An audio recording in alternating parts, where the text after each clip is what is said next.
Assalamualaikum warahmatullahi wabarakatuh. Selamat datang di channel Rubiati GPAI. Apa kabar Bapak Ibu GPAI? Semoga semuanya dalam keadaan sehat walafiat. Amin.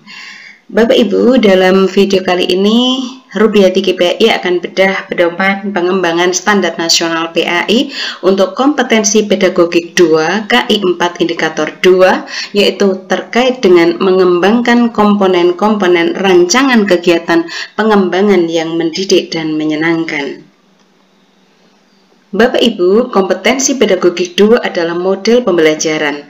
KI 4 adalah menyelenggarakan kegiatan pengembangan yang mendidik, dan indikator 2 mengembangkan komponen rancangan kegiatan pengembangan yang mendidik dan menyenangkan. Kita pahami dulu Bapak Ibu makna yang terkandung di dalam indikator 2. Komponen adalah unsur atau bagian-bagian. Komponen pembelajaran meliputi tujuan, metode, materi, media, dan evaluasi.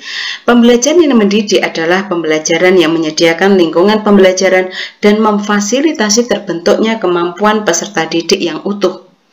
Sementara pembelajaran yang menyenangkan atau joyful instruction merupakan suatu proses pembelajaran yang di dalamnya terdapat hubungan yang kuat antara guru dan siswa tanpa ada perasaan yang tertekan.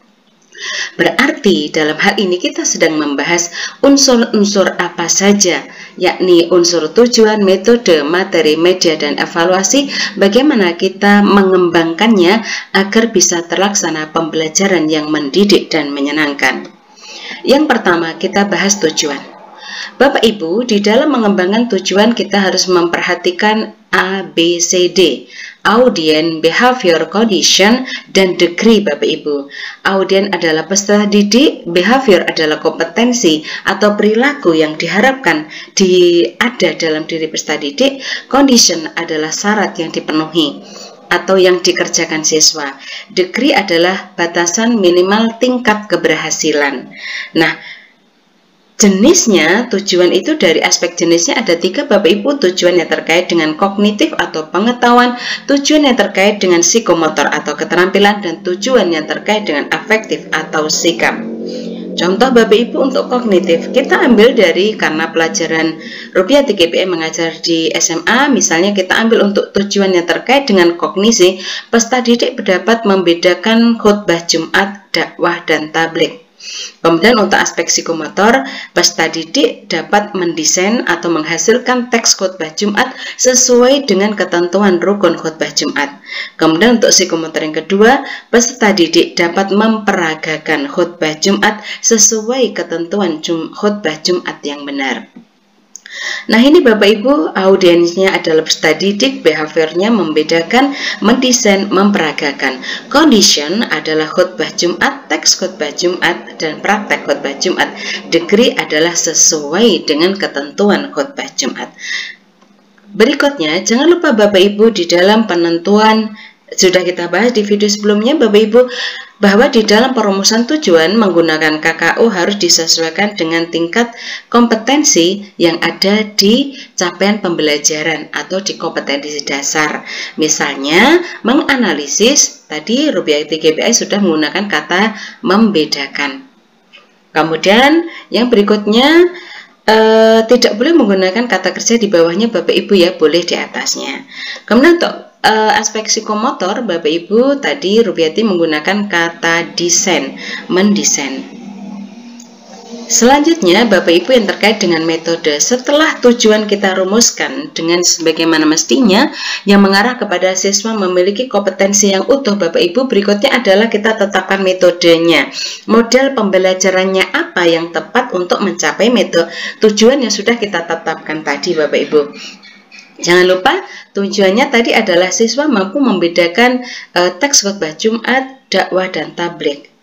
Bukan teks Bapak ya, bisa membedakan khutbah Jumat, dakwah, dan tabligh. Kemudian yang kedua adalah mampu mendesain teks khutbah Jumat, berarti ini produk Bapak Ibu. Kemudian bisa memperagakan khutbah Jumat, berarti ini performance Bapak Ibu ya. Maka dasar-dasar di dalam memilih metode Bapak Ibu yang harus dipertimbangkan adalah tujuannya.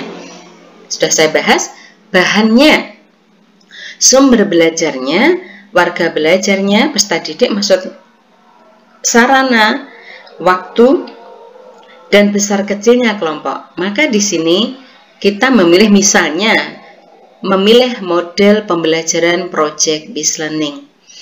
Di video sebelumnya sudah kita bahas bahwa salah satu faktor pemilihan model pembelajaran project-based learning adalah berorientasi pada karya. Apakah karya itu berupa barang ataukah jasa? Karena di situ tadi ada karya, yaitu khutbah Jumat, teksnya, dan juga performance perilaku, maka di sini kita coba menggunakan project-based learning. Berikutnya materinya Bapak Ibu. Jadi yang selain di dalam memilih metode sudah kita pilih, sekarang materinya. Jangan lupa Bapak Ibu, kemarin sudah kita bahas pula bahwa jenis-jenis materi itu ada faktual, ada konseptual, ada prosedural, dan ada metakognisi. Sesuai dengan tujuan tadi, berarti di sini ada dua jenis pengetahuan Bapak Ibu, yaitu konseptual terkait dengan ketentuan khutbah Jumat, tabligh, dan dakwah. Nah, itu konseptual Bapak Ibu. Kemudian juga masuk di situ ada materi jenis prosedural, yaitu tata cara khutbah Jumat, tata cara dakwah, tata cara tabligh, itu prosedural Bapak Ibu. Berikutnya Bapak Ibu, kriteria-kriteria yang harus dijadikan pertimbangan di dalam memilih materi. Yang pertama adalah relevansi, baik secara psikologis maupun sosiologis. Kesesuaian Bapak Ibu, prinsip kesesuaian antara materi dengan tujuan. Kemudian yang kedua adalah kompleksitas, tingkat kesulitan Bapak Ibu. Kemudian rasional, bisa dipertanggungjawabkan. Kemudian fungsional, bahwa materi itu berfungsi untuk mencapai kompetensi yang diharapkan. Yang berikutnya adalah komprehensif atau keseimbangan Bapak Ibu, jadi tidak berlebih maupun tidak kurang gitu maksudnya. Hal-hal ini, maka dari tujuan tadi kita memilih materi ketentuan khutbah Jumat dari aspek konseptual maupun prosedur.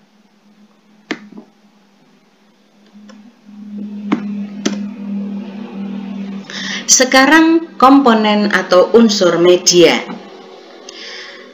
Hal-hal yang harus dijadikan pertimbangan seorang GPAI di dalam memilih media pembelajaran Bapak Ibu, yaitu faktor tujuannya.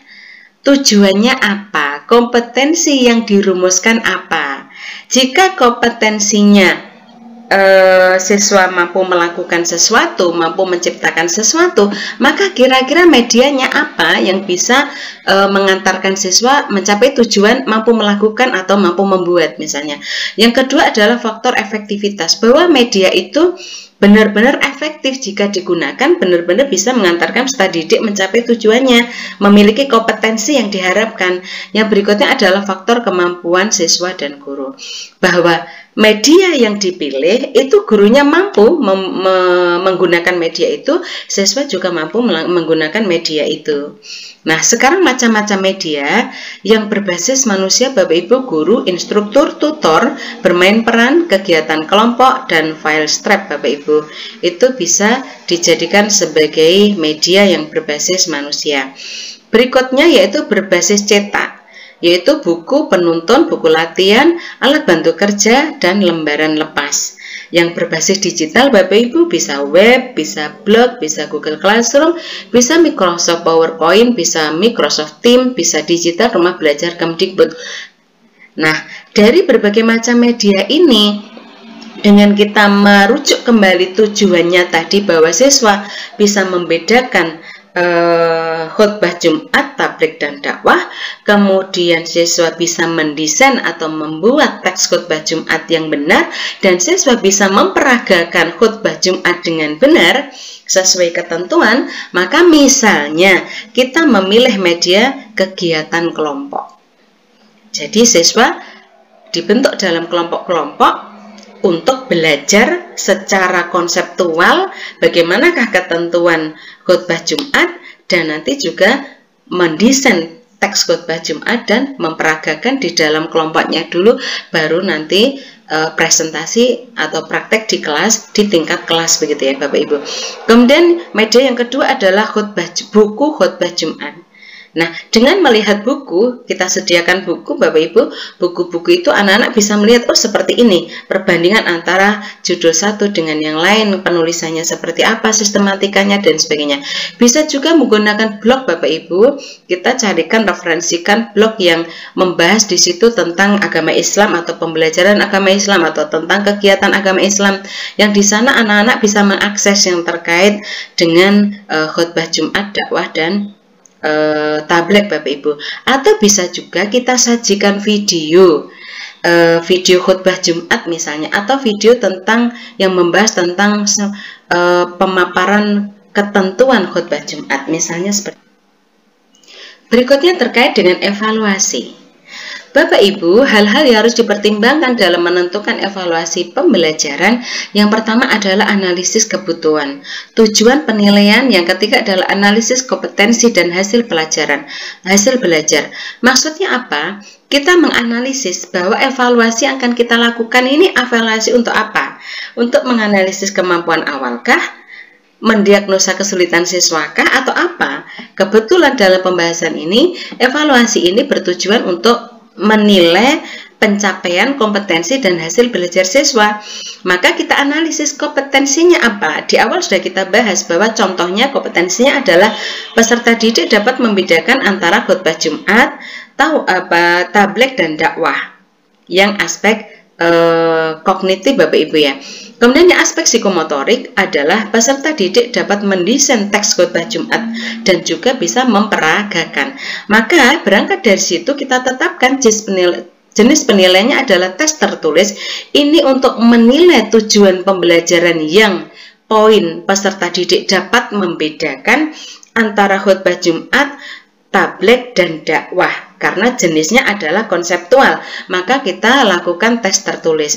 Yang kedua, yang untuk menilai tujuan pembelajaran yang berupa peserta didik dapat mendesain teks khutbah Jumat yang benar, dapat memperagakan khutbah Jumat yang benar, maka berupa penugasan, praktek penugasan, Bapak Ibu. Maka untuk instrumen penilaiannya kita gunakan tes tertulis untuk menilai tujuan sejauh mana siswa mampu membedakan antara khutbah Jumat, tabligh dan dakwah. Kemudian kita gunakan rubrik penilaian untuk penilaian kompetensi mendesain teks khutbah Jumat, dan kita buat rubrik praktek khutbah Jumat untuk menilai yaitu kemampuan siswa memperagakan khutbah Jumat. Jika semuanya ini kita perhatikan, Bapak Ibu, kita pertimbangkan dengan benar, maka insya Allah unsur bahwa pembelajaran diharapkan bisa berlangsung secara mendidik dan menyenangkan insya Allah akan terwujud, Bapak Ibu, karena siswa secara berkelompok mereka akan belajar dengan model pembelajaran project based learning. Mereka memiliki ketercukupan sumber belajar, jelas materi yang harus dikuasai, jelas pula kompetensi yang harus mereka capai, Bapak Ibu. Kemudian ada kesesuaian dengan sumber belajar dan juga alat evaluasi yang tepat. Nah, demikianlah Bapak Ibu. Semoga bermanfaat pembahasan yang terkait dengan mengembangkan komponen-komponen rancangan kegiatan pengembangan yang mendidik dan menyenangkan. Semoga bermanfaat. Terima kasih atas perhatiannya. Assalamualaikum warahmatullahi wabarakatuh.